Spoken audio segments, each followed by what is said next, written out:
Hello everyone, how are you doing today? I am back, and today I'm going to be giving you my review of IDW Sonic the Hedgehog number 8, the official IDW debut of Silver the Hedgehog and Whisper the Wolf. So without further ado, let's get right into this. So, Sonic breaks into this facility, which I guess is like Arsenal Pyramid. It looks like a pyramid, I don't know. Where he meets up with Silver, and Silver, what I love about this, and it really shows like why Silver is my favorite character, is because he's human. He's actually like really shy, and Sonic makes a joke, and he like takes it seriously. So like he's really socially inept. Like, I don't know. I thought that was really cool. I thought it was a nice touch, and I have to give props to Ian Flynn for understanding what makes Silver so special. And they see Whisper the Wolf. It's a wolf, right? I'm gonna feel really dumb in like while I'm editing this if it turns out to not be a wolf. But so they see Whisper, and Silver talks about how there was this guardian angel during the war who would help out their troops, but never actually like technically joined up with them. And he talks about how she saved his life on multiple different occasions.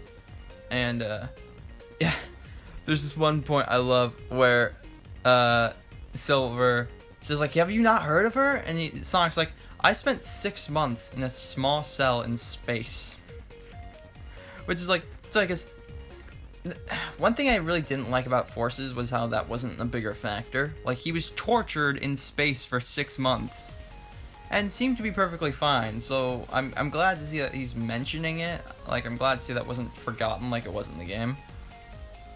But yeah, so Silver explains that apparently between the ending of Forces and now he actually went back to the future. So I guess he's like mastered chaos control, I assume. That's the only way I can assume he can just travel back and forth freely like that. And that when you left the future the first time, Dr. Eggman was in control, so he came back to stop that. But this time when he went to the future, there was nothing. He describes it, he says there was only water and sparse metallic plant life, which is like there was no people, no like nothing. So that's weird. I mean, it's interesting, and I'm interested to see where they go with it, but it's strange. Also, so they bring up in this the idea that Silver is constantly traveling back in time because the future is constantly screwed up. So what backstory are we supposed to take for Silver for this? Is this his rival's backstory? Did he grow up in a world destroyed by the Ifrit? Does he remember Sonic 06? Is he one of the few characters who does? It'd be weird if he did, because no one else does, or at least they act like they don't. And, my brain. Okay, moving on. So they meet Whisper, or the Guardian Angel. They didn't actually know her name was Whisper up until that point when she says it. And Silver is really friendly towards her. He really, because he even says it himself that he's a big fan of her, because like, he likes the fact that she was such a hero during the war. And Sonic is like, dude, she's probably a little freaked out right now, just give her some space. And also, Silver, when she says her name is Whisper, he thinks that she's telling them to whisper. That was fun, but and then so they break into this place, and they have a cool callback to Sonic Adventure 1 or Sonic Adventure DX, Sonic Adventure, whatever. Anyway, the big robot that you see in Gamma's story is there. That was cool. However, we once again see something that I've had an issue with. Up until now, but like I haven't said it because like I've been hoping it would get better, and it continues to not get better. And that is the amount of page real estate taken up by just action. Don't get me wrong, it's very well drawn action. There's this really cool scene where Silver like picks up Sonic and they do like this team blast type thing where like he throws him around. It looks cool. It's really well drawn. All the artists do an amazing job with it. But the issue lies in the fact that I read these comics. I know like probably little kids read these comics. I'm pretty sure people of all ages and demographics read this comic. A lot of them probably are here for the action, for the art. But when I pick up a comic, I'm more looking for a good story, good. And I'm not saying the stories have been bad, but I'm saying that in this issue alone, there's about 9 pages with like no words and just pictures, or if there might be like a line or two on there that are just like hey, throw me that thing, or like, but completely in regards to the action. And I think that might even be generous, considering, like, on the first page and a couple others, there's like a couple of lines that like aren't really that important, but like it's kept it from being completely wasted. I think I say the art is very good. The art is not bad in any of these instances, but like it's literally just these three characters fighting a bunch of generic robots, and it's not, in my opinion, the fact that the story just stops and the dialogue just stops for us to see this is kind of a waste. I don't know. Maybe that's just me. Maybe I'm just whining for no reason. I don't know. We'll see. If people yell at me in the comments, but yeah. So, and then we see some cool stuff with Silver and Whisper, and I like the concept they bring up that Whisper is like, you know, wants to be isolated, wants to be alone, and Silver has grown up alone his whole life, so he doesn't so like he's a bit baffled by that concept.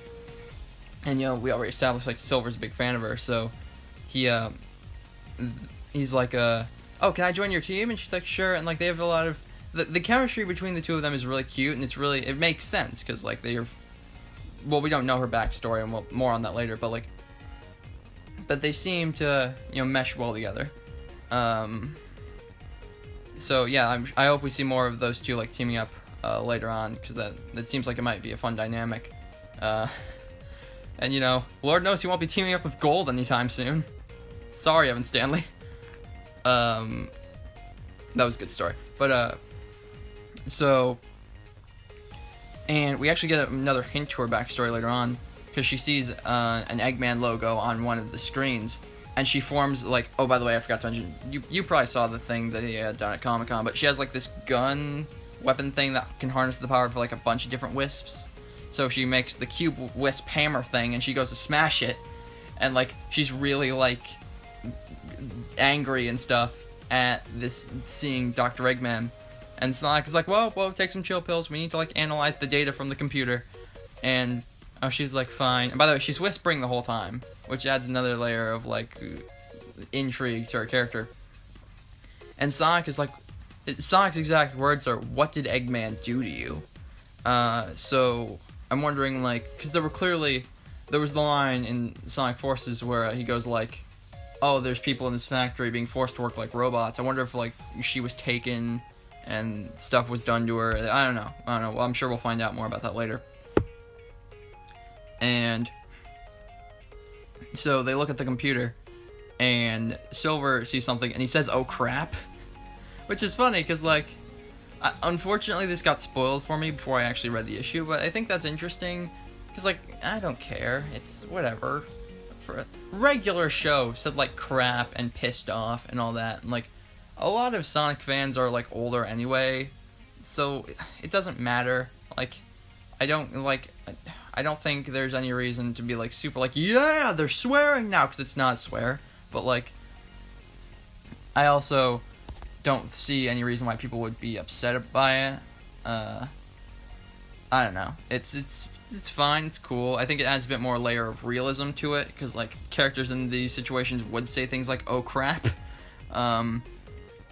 The issue in things like Shadow the Hedgehog was when it was said constantly every time he took damage. It was damn, not here, damn, Maria. Like, so that was why people had an issue with it. Not that it was there, but because it was incessant. But like, so I don't have an issue with it. I mean, in Sonic and the Secret Rings, Sonic is like, this could even open up the gates of hell, which is like, that game definitely does open up the gates of hell.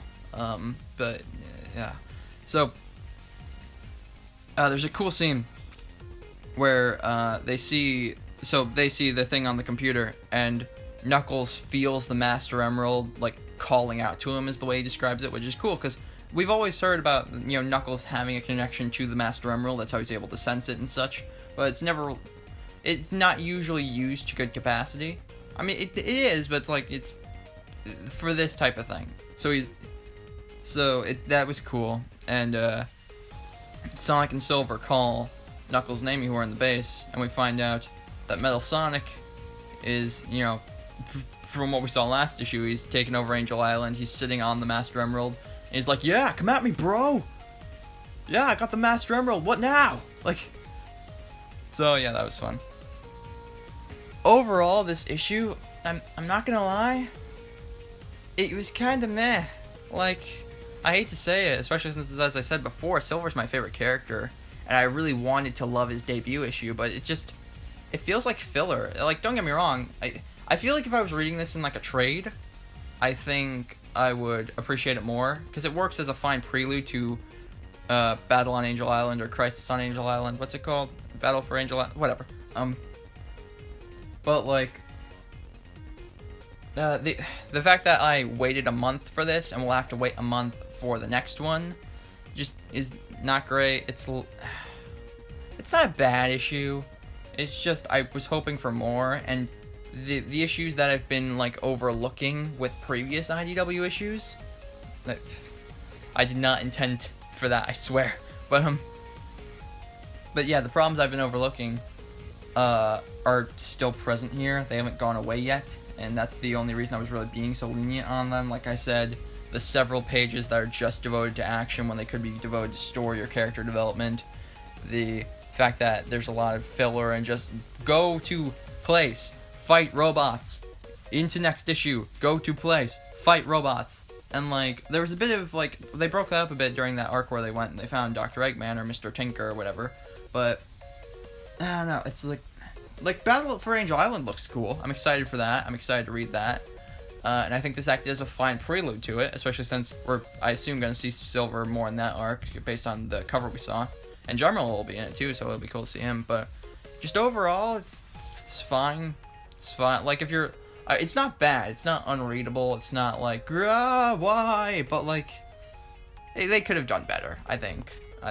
But, yeah, so, I mean, if you're creating, like, a collection, then you go out and buy it. I personally feel like it would read better in a trade, but, I mean, you're probably going to want to read it just for Battle on Angel Island, and also, it's the introduction of Whisper, so I guess it is kind of important. I'm rambling now, I'm sorry, but, yeah, it's fine. It's a fine issue. I just hope that the things that, you know, they've been doing wrong start to, like, you know, slowly fade, but I feel like, you know, they're kind of setting the example for what they're going to continue doing, the you know, excessive action, the kind of uneventful issues. I just, you know, it's very paint by numbers, and I hope it picks up later.